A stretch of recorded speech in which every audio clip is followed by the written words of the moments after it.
Hey guys, okay, so on this video, I'm going to go over like a tutorial on how I do my gray whitewash finish type thing. If you don't know what I'm talking about, I will flash you up an example right now. It's probably also in the thumbnail too, so you probably should know what I'm talking about at this point. But it's a finish that I've done on a couple different things, and everyone always seems to ask me how I do it, or I get really good compliments on the finish of the product. So I thought I would walk you guys kind of through how I do it, and I'm going to do it on this cabinet, which you guys probably, hopefully, should have saw in the last video. So let's just get right into it. Let's get to finishing this up so it looks really nice, because we don't really got to get dusty, because I've already got it to that finishing point. So all right, let's dive right on into it. So, first things you want to do before you get ready to finish it is you want to make sure that all of your blemishes have been filled with putty, your nail holes, screw holes, stuff like that, and you've got down to your final sand and you are ready. Before you start staining, give the thing a good blow off with an air hose or a damp cloth, wipe it down. Just get all that loose stuff off of there. I've already done all that, hence why there's a cloud in the shop. Now, if you're going to stain this, which is the first step and you've never stained before, staining is a lot easier in my opinion than painting because it covers a lot easier, but it also can be a lot messier. You're not going for any type of thickness on stain, you're literally just going for the color.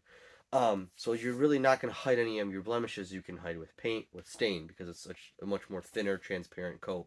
Hence the fact you use stain to really make that grain pop and stuff like that. So the first thing that you're going to want to grab is grab yourself a pair of latex gloves. And then the first thing that we're going to put on there is the stain, and I'm going to be using the Minwax Classic Gray Stain. We're going to apply that first. That is the first step on here, and then you also need a rag. This is a t-shirt rag. And then we're just going to get to staining. Now,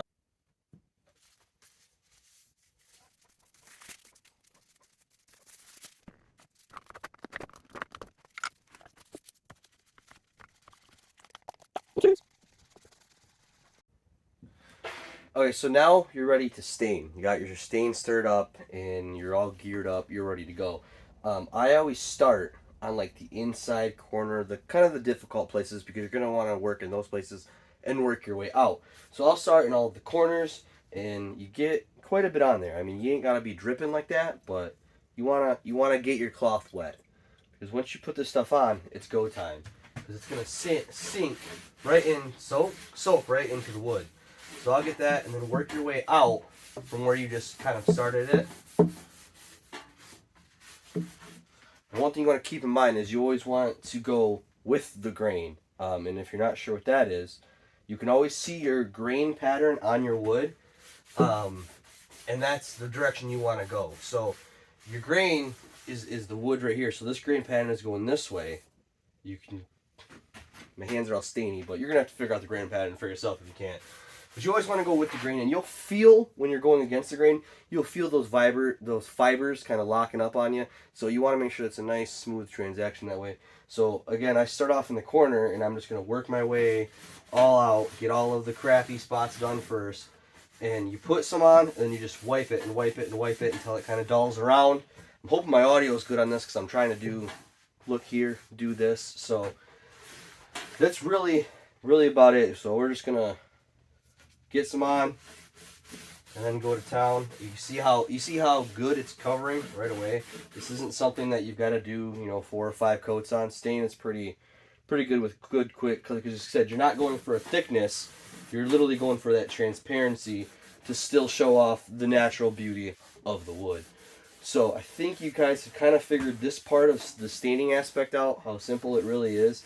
So I will continue on this, and I will see you guys here in a second.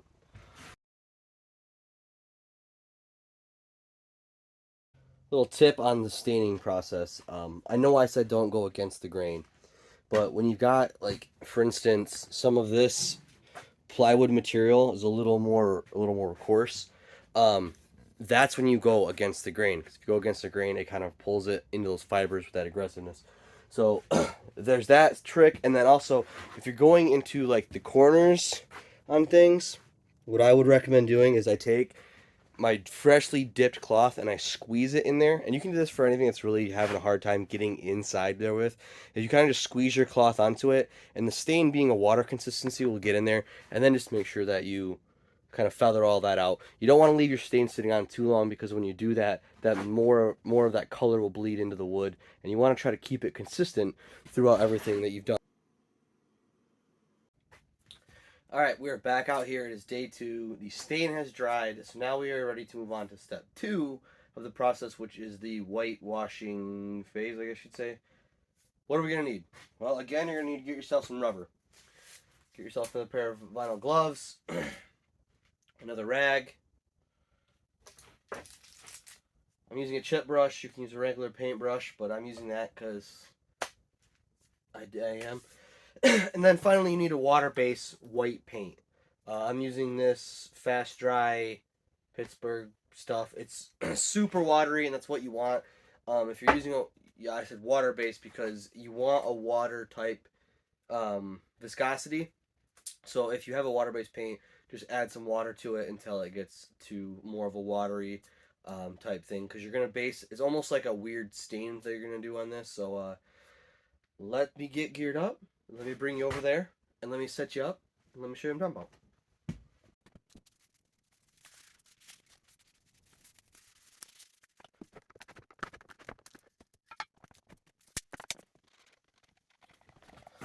Okay, so what you're essentially doing is you're going to put a little bit of paint on and then kind of spread it. So taking your brush, do a slight dip, and you want to get a lot of that paint back off.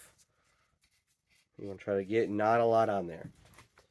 And then what you're going to do is just kind of, you're not trying to get any real color, just randomly kind of get through. And if you can see, and I'll do a little more better view next, is you're not putting a lot on, and then you're going to take that rag and you're just going to wipe it. And all it's doing is it's creating that whitewash effect. It doesn't take a whole lot to do. You just want to make sure you don't get too much paint on, and you don't want to just cluster it all into one area. Kind of run the brush around until it's dry, and go back through and just kind of rub it. And then there's kind of, you'll kind of get a technique to it. I started doing this on this piece before I recorded, just because I don't do it enough to feel comfortable right off the bat. So you kind of do got to get a little finesse to it, but it's not bad to do, and again, it's a really cool finish. So you just kind of sporadically throw it in there.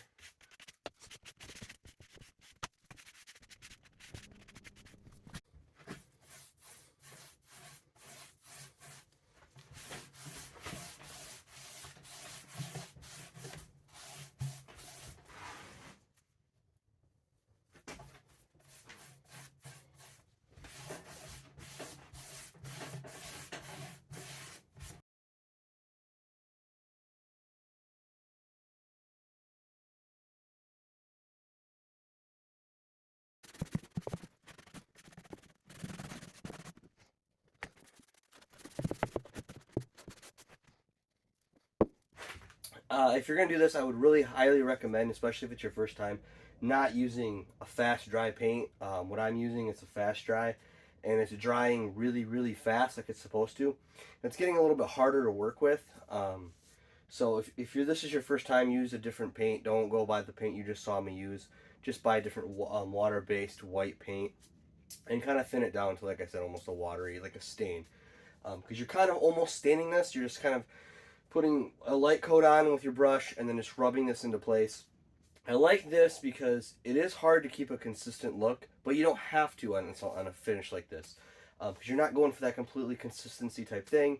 And the other thing is, with how inconsistent it is and not being so uniformed, is that it does hide a lot of defects, which is kind of nice too. So I'm going to keep rubbing and scrubbing, and yeah.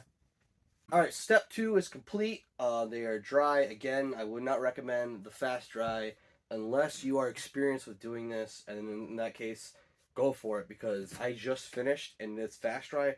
I'm ready to move on to step 3. So once your paint's dry, step 3 is we're going to put on a clear coat.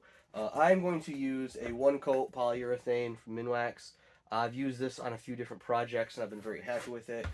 It doesn't give you like a super crystal clear like bar top look, because that's what you don't want on a distressed project, but it does seal it and it protects your wood. So to apply that, I'm just going to use foam brushes. I'm obviously going to need more than one, because the one will disintegrate partially through. and then rubber gloves, and then that's it. So I'm gonna gear up, and we're gonna finish this bad boy up. So this one coat, I like it, but it is like super thick. It is very syrupy thick, but it's great. Applying this is more like paint than anything, because you're literally basically just painting it on, and it's clear. So obviously you're not really gonna see much of what I'm doing right now, but I'll show you a little bit. But the stuff goes on really nice and easily. As you can see, I'm just brushing it on. Nice thick coat. You don't want to get too thick because you don't want runs, stuff like that. Make sure you cover all of your edges and all of that fun stuff. But yeah, I'll just do this for a while, and you guys can watch me, and we'll just have a good old time.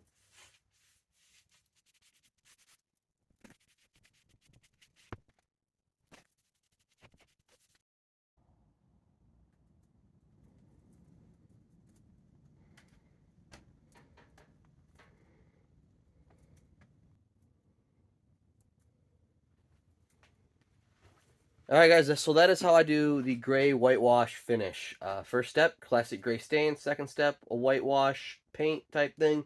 Then put a top coat over it, and it's all said and done. So if you enjoyed me doing a tutorial like this, please drop that in the comments. Let me know. If you didn't, no one cares about your negativity. You keep that to yourself. If you want to see this cabinet actually built, I posted that video earlier. Go ahead, take a look on the channel for that. Make sure you subscribe because I do stuff like this. Thank you guys so much for watching, and I'll see you guys next time.